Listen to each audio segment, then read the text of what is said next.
दिल्लीला प्लॅटफॉर्म क्रमांक 14 वर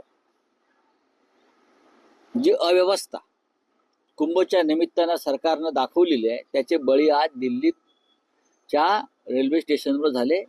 सरकारी आकडा 30 आहे. माझी माहिती आहे किमान 120 ते 150 लोक तिथे चेंगरीमध्ये तुडवून मरण पावलेले आहेत. हा माझा आकडा आहे. सरकार आकडा लपवत आहे. महाकुंभला जाण्यासाठी ज्या पद्धतीनं निमंत्रण दिलं जात आहे भाजपकडून, हा जणू काय भाजपचा सोहळा आहे आणि लोकांना असं भ्रमित केलं जातं की तुम्ही फक्त या, तुमच्यासाठी गाड्या, घोडे, जेवण, राहण्याची व्यवस्था, हा सर्व काही. तसं काही नाहीये.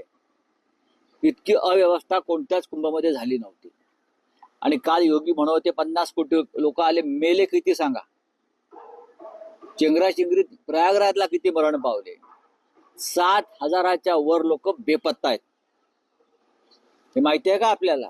7,000च्या वर कुंभमध्ये लापता, बेपत्ता आहेत. कुठे गेले 7,000 लोक? एक तर ते चेंगराचेंगरीमध्ये मरण पावले किंवा तिकडे अन्य कारणाने मरण पावले. आज दिल्लीला चेंगराचेंगरी झाली. 100च्या वर लोक मरण पावल्याची माझी माहिती आहे. सरकार हा आकडा पहिल्या क्षणापासून दाबत होते. रेल्वे मंत्री आकडा सांगायला तयार नव्हते.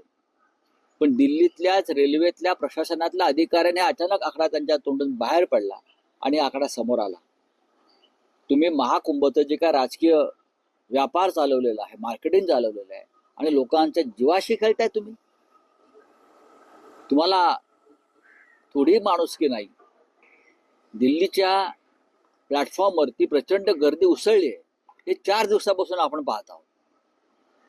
मध्य प्रदेशमधून किंवा उत्तर प्रदेशमधून प्रचंड प्रमाणात लोंढेच्या लोंढे निघालेले आहेत आणि तुमचं त्यांचं नियंत्रण नाही. लोक रेल्वेच्या खिडकीच्या काचा फोडून आत घुसण्याचा प्रयत्न करताना तुम्ही पाहिला असेल. दरवाजे तोडून लोक आत जातात. एवढी गर्दी अनावर झालेली आहे. काय करताय सरकार? काय करतायत मोदीजी? काय करतात? राष्ट्रपती पण जाऊन आला ना कुंभला. मोठे मोठे उद्योगपती कुंभला जाऊन आले आणि फोटो पाठवतायत मीडियामध्ये. तुम्ही छापताय सगळे.